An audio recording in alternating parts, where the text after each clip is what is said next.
For a limited time, you can get 6 months of unlimited local news access for only $2 at inforum.news/deal.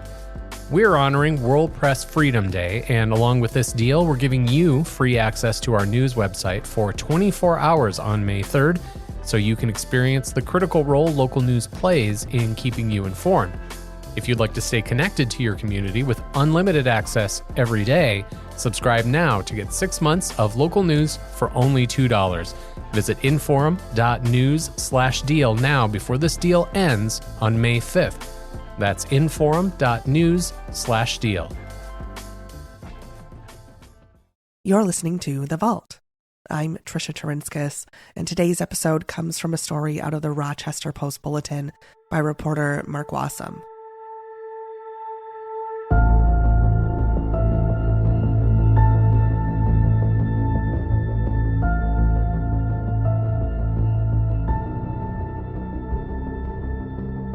For a short period of time in May 2002, the nation held its breath as bomb after bomb exploded in mailboxes across Middle America.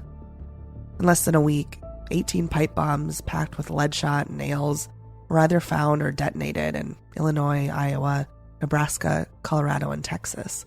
At least 6 people were injured in Iowa. 4 of them were mail carriers. The country was still reeling from the September 11th, 2001 attacks. The FBI got involved and they began the task of putting the pieces together.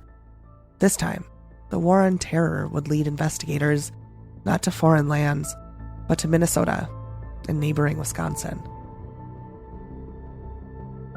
Law enforcement would get their break when a man contacted the Menominee Police Department. On May 6, 2002, he reported that he believed his adopted son, Luke Helder, was responsible for the bombings. Helder's roommate and friends investigated his room in his Menominee apartment, and they found bomb-making equipment.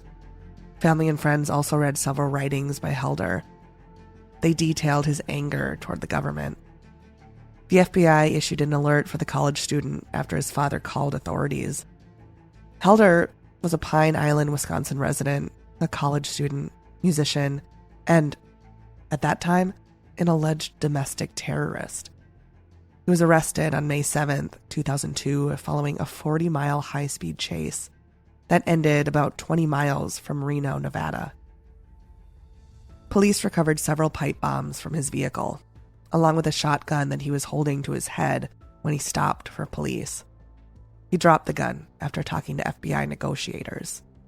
He told an undercover police officer he was attempting to make a smiley face across the United States once all his bombs had been planted, shortly after his arrest. That's according to former Pershing County Sheriff Ron Skinner. Helder has pleaded not guilty to federal charges of using a pipe bomb in a crime of violence and destroying property used in interstate commerce, mailboxes. The charges carry a life sentence. His trial in Iowa would be delayed multiple times for psychological testing at the Federal Medical Center in Rochester. Helder was declared incompetent to stand trial in 2004 by a federal judge in Cedar Rapids, Iowa.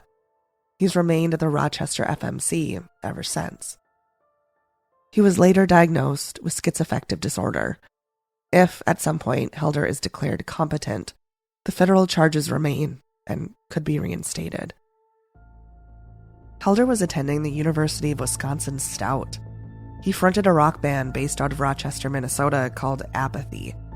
Their only CD, Sacks of People, was highly derivative of Nirvana, stemming from Helder's obsession with the band's lead, Kurt Cobain.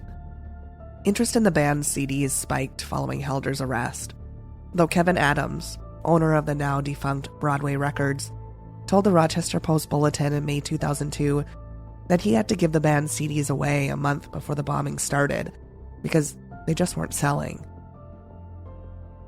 A piece of Helder's writing, found with multiple bombs, was sent to the UW school newspaper. It's eerily reminiscent of Ted Kaczynski's manifesto, Helder's contemporary. Helder explained through his disconnected writings that society is getting worse, the planet is dying, and if you dream about something, you can simply will it into being. Despite his manifesto, a former bandmate of his told the Post-Bulletin in 2002 that while he had anti-government views, he didn't think Helder planted the bombs. Dolores Worling of Tipton, Iowa, told the Post-Bulletin in May 2013 that she has no ill feelings for the former college student. She lost her hearing when a pipe bomb, allegedly put in her mailbox by Helder, exploded. That morning, the only thing that probably saved her life is that she got her mail while sitting in her vehicle. She usually grabbed it on foot.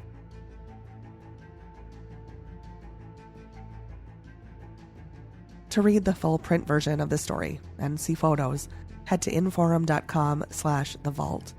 Thank you so much for listening and putting up with my voice. I once again have a cold, like so many of us, in this never-ending upper Midwest winter.